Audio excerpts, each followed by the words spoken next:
ನಮಸ್ಕಾರ ಸ್ನೇಹಿತರ, ಬೆಳೆ ಹಾನಿ ಪರಿಹಾರ ಹೆಕ್ಟರ್ಗೆ 31,500 ರೂಪಾಯಿ ಜಮಾ ಆಗ್ತಾ ಇದೆ. ಹೌದು, ಜೊತೆಗೆ ಪಿ ಎಂ ಕಿಸಾನ್ ಪ್ರತಿ ತಿಂಗಳು 4,000 ದುಡ್ಡು ಜಮಾ ಆಗುವಂಥದ್ದು. ಪ್ರತಿ ತಿಂಗಳಂದರೆ ಪ್ರತಿ ತಿಂಗಳಲ್ಲ, ಪ್ರತಿಯೊಂದು ಕಂತಿನಲ್ಲಿ. ಅಂದರೆ ನಿಮಗೆ ಈಗಾಗಲೇ 4 ತಿಂಗಳಿಗೊಮ್ಮೆ ಹೇಗೆ ದುಡ್ಡು ಜಮಾ ಆಗ್ತಾ ಇತ್ತು 2,000, ಆ 2,000 ಬದಲಿಗೆ 4,000 ಜಮಾ ಆಗುವಂಥದ್ದು. ಹೌದು ಸ್ನೇಹಿತರೆ, ಜೊತೆಗೆ ವಾರ್ಷಿಕವಾಗಿ 6,000 ಜಮಾ ಆಗ್ತಾ ಇತ್ತು ಇದುವರೆಗೆ. ಆದರೆ ಇನ್ಮೇಲಿಂದ ವಾರ್ಷಿಕವಾಗಿ 12,000 ದುಡ್ಡು ಜಮಾ ಆಗ್ತಾ ಇದೆ. ಸೊ ಹಾಗಾದರೆ ಬನ್ನಿ ಸ್ನೇಹಿತರೆ, ಎಲ್ಲಿಯ ರೈತರಿಗೆ ಈ ಒಂದು ದುಡ್ಡು ಹೆಚ್ಚಿಗೆ ಆಗ್ತಾ ಇದೆ, ಅದೇ ರೀತಿಯಾಗಿ ನಮ್ಮ ರಾಜ್ಯಕ್ಕೆ ಇದು ಸೀಮಿತನಾ, ಅದೆಲ್ಲದರ ಬಗ್ಗೆ ನಾನು ಕ್ಲಾರಿಟಿ ಕೊಡ್ತೇನೆ. ಜೊತೆಗೆ 22ನೇ ಕಂತಿನ ಹಣ ಯಾವ ದಿನಾಂಕದಂದು ರಿಲೀಸ್ ಆಗ್ತಾ ಇದೆ, ಸೊ ಅದರ ಬಗ್ಗೆನೂ ಕೂಡ ನಾನು ನಿಮಗೆ ಕ್ಲಿಯರ್ ಆಗಿ ಮಾಹಿತಿಯನ್ನು ತಿಳಿಸ್ಕೊಡುವಂತಹ ಪ್ರಯತ್ನ ಮಾಡ್ತೀನಿ. ಸೊ ನೀವು ಈ ಒಂದು ವಿಡಿಯೋನ ಆದಷ್ಟು ಕೊನೆವರೆಗೂ ವಾಚ್ ಮಾಡಲಿಕ್ಕೆ ಪ್ರಯತ್ನ ಮಾಡಿ. ಬಹಳ ಇಂಪಾರ್ಟೆಂಟ್ ಮಾಹಿತಿ, ಬೆಳೆ ಹಾನಿ ಪರಿಹಾರದ ಬಗ್ಗೆನೂ ಕೂಡ ಮಾಹಿತಿ ಒದಗಿಸಿಕೊಡ್ತೇನೆ. ಸೊ ಅದೇ ರೀತಿಯಾಗಿ ಈ ಪಿ ಎಂ ಕಿಸಾನ್ ಯೋಜನೆಯ ಬಗ್ಗೆನೂ ಕೂಡ ನಾವು ಮಾಹಿತಿಯನ್ನು ತಿಳಿಯೋಣ. ಸ್ನೇಹಿತರೆ, ಈ ಪಿ ಎಂ ಕಿಸಾನ್ ಯೋಜನೆಯಲ್ಲಿ ನಿಮಗೆ 4,000ಕ್ಕೆ ಏರಿಕೆ ಆಗುವುದರ ಬಗ್ಗೆ ನಾನು ತದನಂತರ ಹೇಳ್ತೀನಿ. ಮೊದಲ ಬೆಳೆ ಹಾನಿ ಪರಿಹಾರದ ಬಗ್ಗೆ ಒಂದಿಷ್ಟು ಮಾಹಿತಿಯನ್ನು ಕೊಟ್ಬಿಡ್ತೀನಿ. ಸ್ನೇಹಿತರೆ, ಬೆಳೆ ಹಾನಿ ಪರಿಹಾರದಲ್ಲಿ ಕೇಂದ್ರ ಸರ್ಕಾರದಿಂದಂತರೂ ಫಸಲ್ ಬಿಮಾ ಯೋಜನೆಯಲ್ಲಿ ಆಲ್ರೆಡಿ ದುಡ್ಡು ಬಂದು ನಿಮಗೆ ಮುಟ್ಟಿದೆ. ಸೊ ಅದನ್ನು ನಾವು ರಿಪೀಟಾಗಿ ನೋಡೋದೇನು ಬೇಡವಲ್ಲ. ಹೌದು, 1,449 ಕೋಟಿಯಷ್ಟು ಫಂಡನ್ನು ರಿಲೀಸ್ ಮಾಡಲಾಗಿತ್ತು. ಅದರಲ್ಲಿ ಕಲಬುರಗಿ, ಗದಗಕ್ಕೆ ಹೀಗೆ ಅನೇಕ ಜಿಲ್ಲೆಗಳಲ್ಲಿರ್ತಕ್ಕಂತಹ ಫಲಾನುಭವಿಗಳಿಗೆ ಇಂತಿಷ್ಟು ಅಂತ ಹೇಳ್ಬಿಟ್ಟು ದುಡ್ಡು ರಿಲೀಸ್ ಆಗಿತ್ತು. ಅದೇ ರೀತಿಯಾಗಿ ತೊಗರಿ ಬೆಳೆದವರಿಗೆ, ಭತ್ತ ಬೆಳೆದವರಿಗೆ, ಸೋಯಾಬೀನು, ನೆಲಗಡ್ಡೆ ಸೇರಿದಂತೆ ಇನ್ನೂ ಹಲವಾರು ಬೆಳೆಗಳಿಗೆ ಬೆಳೆ ಹಾನಿ ಪರಿಹಾರವನ್ನು ಫಸಲ್ ಬಿಮಾ ಯೋಜನೆಯಲ್ಲಿ ಕೊಡಲಾಗಿತ್ತು. 2024-25ನೇ ಸಾಲಿನಲ್ಲಿ ಯಾರು ಫಸಲ್ ಬಿಮಾ ಯೋಜನೆಯಲ್ಲಿ ಫಲಾನುಭವಿಗಳಾಗಿದ್ರಿ ಅವರ ಖಾತೆಗಳಿಗಂತೂ ದುಡ್ಡು ಜಮಾ ಆಗಿದೆ. ಇದು ಕೇಂದ್ರ ಸರ್ಕಾರದಾದರೆ, ಇನ್ನು ರಾಜ್ಯ ಸರ್ಕಾರದಿಂದ ಸ್ನೇಹಿತರೆ NDRF ಕುಸ್ಕಿ ಜಮೀನುಗಳಿಗೆ 8,500 ಪ್ಲಸ್ 17,000 25,500 ರೂಪಾಯಿ ದುಡ್ಡು ಜಮಾ ಆಗ್ತಾ ಇದೆ. ಹೌದು, ಸ್ವತಃ CM ಸಿದ್ದರಾಮಯ್ಯನವರು ಜಂಟಿ ಸರ್ವೆಯನ್ನು ನಡೆಸಲಿಕ್ಕೆ ಹೇಳಿದರು. ಅದರಲ್ಲಿ ಸುಮಾರು 30,000 ಹೆಕ್ಟರಷ್ಟು ಭೂಮಿಗಳು ನಾಶ ಆಗಿದೆ ಅಂತೆ. ಅದೇ ರೀತಿಯಾಗಿ 30,000 ಕೋಟಿ ಹಣ ಕೂಡ ರಿಲೀಸ್ ಆಗಿದೆ. ಹಾಗಾಗಿ NDRF ಕುಸ್ಕಿ ಜಮೀನಿಗೆ 8,500 ಪ್ಲಸ್ 17,000 25,500 ರೂಪಾಯಿ ದುಡ್ಡು ಜಮಾ ಆಗ್ತಾ ಇದ್ರೆ, ನೀರಾವರಿ ಭೂಮಿಗಳಿಗೆ 31,500 ರೂಪಾಯಿ ದುಡ್ಡು ಜಮಾ ಆಗ್ತಾ ಇದೆ ಅಂತೆ. ಹೌದು, ಜಂಟಿ ಸರ್ವೆ ಎಲ್ಲವೂ ಕೂಡ ಆಗಿದೆ. 30,000 ಹೆಕ್ಟರಷ್ಟು ಭೂಮಿಗಳು ನಾಶ ಆಗಿರೋದು ಕಂಡು ಬಂದಿದೆ. ಹಾಗಾಗಿ ಎಲ್ಲ ಬೆಳೆ ಹಾನಿ ಪರಿಹಾರವನ್ನು ಒದಗಿಸಿಕೊಡ್ಲಿಕ್ಕೆ ಸರ್ಕಾರ ಮುಂದಾಗಿದ್ದು ಈ ಒಂದು ದುಡ್ಡನ್ನು ರಿಲೀಸ್ ಮಾಡಲಾಗಿದೆ. ಜೊತೆಗೆ ಮನೆಗಳು ಕೂಡ ಹಾನಿಯಾಗಿದ್ರೆ, ಬಿದ್ದು ಹೋಗಿದ್ರೆ 23 ಕೋಟಿ 12 ಲಕ್ಷದಷ್ಟು ದುಡ್ಡನ್ನು ಮೀಸಲಿಟ್ಟಿದ್ದಾರೆ. ಮನೆಗಳಲ್ಲಿರ್ತಕ್ಕಂತಹ ಗೃಹ ಬಳಕೆಯ ವಸ್ತುಗಳು 2 ಕೋಟಿ 5 ಅಂದರೆ 50 ಲಕ್ಷ ದುಡ್ಡನ್ನು ಮೀಸಲಿಟ್ಟಿದ್ದಾರೆ. ಮನೆ ಬಳಕೆಯ ವಸ್ತುಗಳು ಏನಾದರೂ ನಾಶವಾಗಿದ್ರೆ, ಡೆಸ್ಟ್ರಾಯ್ ಆಗಿದ್ರೆ, ಅಥವಾ ಹೊಚ್ಚಿಕೊಂಡು ಹೋಗಿದ್ರೆ ಪ್ರವಾಹದಲ್ಲಿ, ಈ ರೀತಿ ಏನಾದರೂ ಆಗಿದ್ರೆ ಖಂಡಿತವಾಗ್ಲೂ ನಿಮಗೆ ದುಡ್ಡು ಸಿಗುತ್ತೆ. ಕಂದಾಯ ಇಲಾಖೆಗೆ ಹೋಗಿ ಭೇಟಿ ಕೊಡಬೇಕು. ಇನ್ನು ಸ್ನೇಹಿತರ, ರೈತರಿಗೆ ಜಂಟಿ ಸರ್ವೆ ಆಗಿರಲಿಲ್ಲ ಅಂದರೆ ನೀವು ಇನ್ಶೂರೆನ್ಸ್ ಮಾಡಿಸಿದವರಿಗೆ ಅಷ್ಟೇ ದುಡ್ಡು ಜಮಾ ಆಗ್ತಾ ಇಲ್ಲ, ಇನ್ಶೂರೆನ್ಸ್ ಮಾಡಿಸಿಲ್ಲ ಅಂದರೂ ಕೂಡ ಕೊಡ್ತೇವೆ ಅಂತ ಸ್ವತಃ CM ಅವರೇ ಘೋಷಣೆ ಮಾಡಿದ್ದಾರೆ. ಸೊ ಹಾಗಾಗಿ ನಿಮ್ಮ ಬೆಳೆಗಳು ಕೂಡ ಹಾನಿ ಆಗಿದ್ದು ಜಂಟಿ ಸರ್ವೆ ಆಗಿಲ್ಲಪ್ಪ ಅಂದರೆ ನೀವು ಏನು ಕೆಲಸ ಮಾಡಬೇಕಂದ್ರೆ, ನಿಮ್ಮ ಹತ್ತಿರದ ತಾಲೂಕಿನಲ್ಲಿರ್ತಕ್ಕಂತಹ ರೈತ ಸಂಪರ್ಕ ಕೇಂದ್ರಕ್ಕೆ ಹೋಗಿ ಭೇಟಿ ಕೊಟ್ಟರೆ ಅಲ್ಲಿರ್ತಕ್ಕಂತಹ ಅಧಿಕಾರಿಗಳು ನಿಮ್ಮ ಡಾಕ್ಯುಮೆಂಟ್ಸ್ ವೆರಿಫಿಕೇಷನ್ ಮಾಡ್ತಾರೆ. ಸೊ ನಿಮಗೆ ಜಂಟಿ ಸರ್ವೆ ಮಾಡಿಸಿ ಏನು ದುಡ್ಡು ಕೊಡಬೇಕಾಗಿರುತ್ತೆ ಅದನ್ನು ಒದಗಿಸಿಕೊಡುವಂತಹ ಪ್ರಯತ್ನ ಮಾಡ್ತಾರೆ. ಹೆಚ್ಚಿನ ಮಾಹಿತಿಗಾಗಿ ರೈತ ಸಂಪರ್ಕ ಕೇಂದ್ರಕ್ಕೆ ಹೋಗಿ ಭೇಟಿ ಕೊಟ್ಟರೆ ಇದರ ಬಗ್ಗೆ ನಿಮಗೆ ಅಲ್ಲಿ ಚರ್ಚೆ ಮಾಡಬಹುದು. ಮುಂದೆ ಅವ್ರು ಏನು ಹೇಳ್ತಾರೋ ಪ್ರೊಸೆಸರನ್ನು ಅದನ್ನು ನೀವು ಮಾಡಿಕೊಂಡು ದುಡ್ಡನ್ನು ಪಡ್ಕೊಳ್ಬಹುದು. ಒಟ್ಟಾರೆಯಾಗಿ ಈಗ ನೀರಾವರಿ ಭೂಮಿಗಳಿದ್ದರೆ ಅದಕ್ಕೆ 31,500 ರೂಪಾಯಿವರೆಗೂ ಕೂಡ ಹೆಕ್ಟರ್ಗೆ ದುಡ್ಡು ಜಮಾ ಆಗ್ತಾ ಇದ್ದು, ಹೀಗಾಗಿ ಸಾಲ ಮನ್ನಾ ಮಾಡುವಂತೇನಿಲ್ಲ. ಆದರೆ ಬೆಳೆ ಹಾನಿ ಪರಿಹಾರ ಖಂಡಿತವಾಗ್ಲೂ ಕೊಡ್ತೇವೆ ಅಂತ ಹೇಳ್ಬಿಟ್ಟು CM ಸಿದ್ದರಾಮಯ್ಯನವರು ಬೆಳೆ ಹಾನಿ ಪರಿಹಾರವನ್ನು ಕೊಡ್ತಾ ಇದ್ದಾರೆ. ಆದರೆ ನಿಮಗೆ ಜಂಟಿ ಸರ್ವೆ ಆದರೂ ಆಗಬೇಕಂದ್ರೆ, ಅದೇ ರೀತಿಯಾಗಿ ನಿಮಗೆ ಜಂಟಿ ಸರ್ವೆ ಆದಮೇಲೆ ಡಾಕ್ಯುಮೆಂಟ್ಸ್ ವೆರಿಫಿಕೇಷನ್ ಆಗ್ತಾ ಇರುತ್ತೆ. ಸೊ ಅದರಲ್ಲಿ ನಿಮ್ಮ ಡಾಕ್ಯುಮೆಂಟ್ಸು ಪಹಣಿಗೆ ಆಧಾರ್ ಕಾರ್ಡ್ ಲಿಂಕ್ ಆಗೋದು ಅತಿ ಅವಶ್ಯಕ.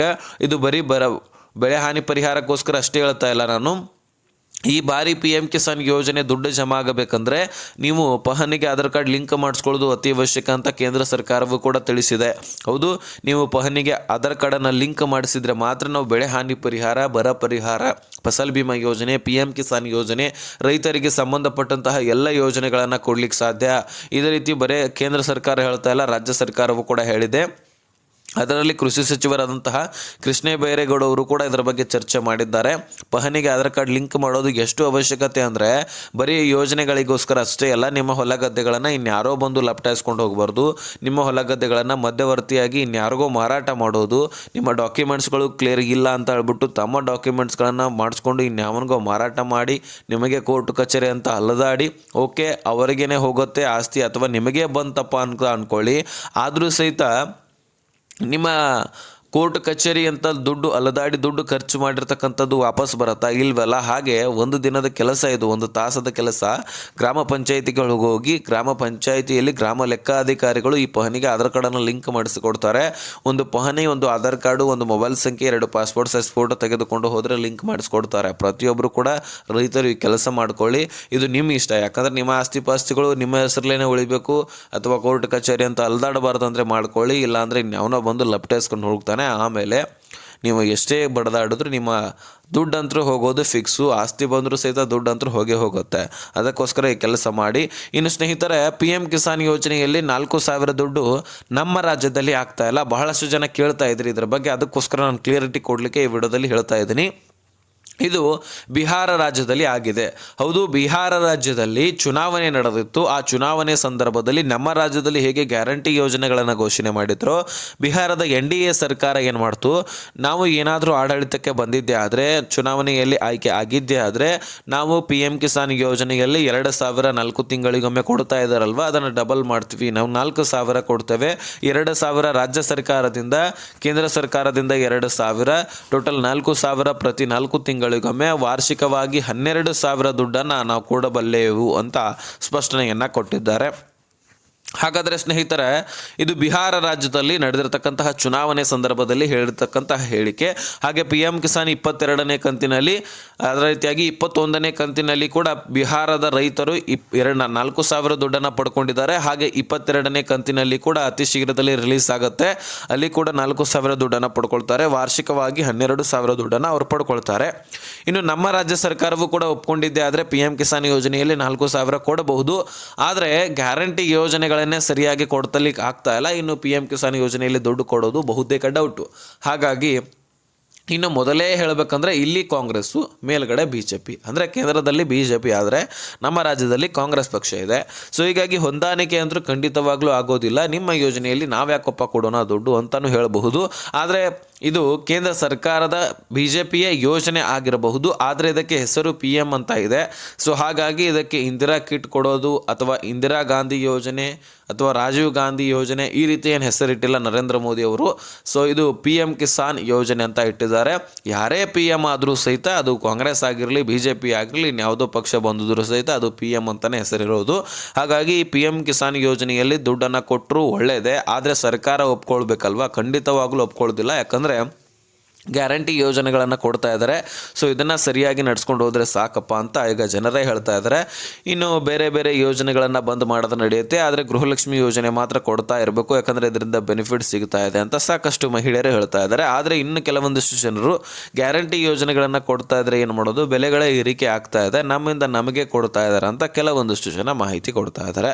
ಸೊ ಹೀಗಾಗಿ ಇದರ ಬಗ್ಗೆ ಏನು ಹೇಳಬೇಕು ಏನಿಲ್ಲ ಅನ್ನುವಂಥದ್ದನ್ನು ನೀವೊಂದಿಷ್ಟು ಕಮೆಂಟ್ ಮಾಡಿ ತಿಳಿಸಿ. PM ಕಿಸಾನ್ ಯೋಜನೆಯಲ್ಲಿ ನಮ್ಮ ರಾಜ್ಯದಲ್ಲಿ 2,000ನೇ ಬರುತ್ತೆ, 4 ತಿಂಗಳಿಗೊಮ್ಮೆ ವಾರ್ಷಿಕವಾಗಿ 6,000ನೇ ಬರೋದು. ಮುಂದಿನ ದಿನಗಳಲ್ಲಿ ಏನಾದರೂ ಮತ್ತೊಮ್ಮೆ ಎಲೆಕ್ಷನ್ ಆಗುತ್ತಲ್ವಾ, ಆ ಸಂದರ್ಭದಲ್ಲಿ ಬದಲಾವಣೆ ಆದರೆ BJP ಪಕ್ಷ ಬಂದರೆ ಅವಾಗಲೇ PM ಕಿಸಾನ್ ಯೋಜನೆಯಲ್ಲಿ ದುಡ್ಡನ್ನು ಕೊಡಬಹುದು. ಕಾಯ್ದು ನೋಡೋಣ. ಸೊ ಈ ಇನ್ಫಾರ್ಮೇಷನ್ ನಾನು ಕೊಟ್ಟಿದ್ದೀನಿ. ಇನ್ನೇನೇ ಡೌಟ್ಸ್ ಇದ್ದರೂ ಡಿಸ್ಕ್ರಿಪ್ಷನಲ್ಲಿ Instagram ಲಿಂಕ್ ಇರುತ್ತೆ, ಅಲ್ಲಿಂದ ನನಗೆ ಮೆಸೇಜ್ ಮಾಡಿ, ಖಂಡಿತವಾಗ್ಲೂ ನಿಮಗೆ ರಿಪ್ಲೈ ಕೊಡ್ತೀನಿ.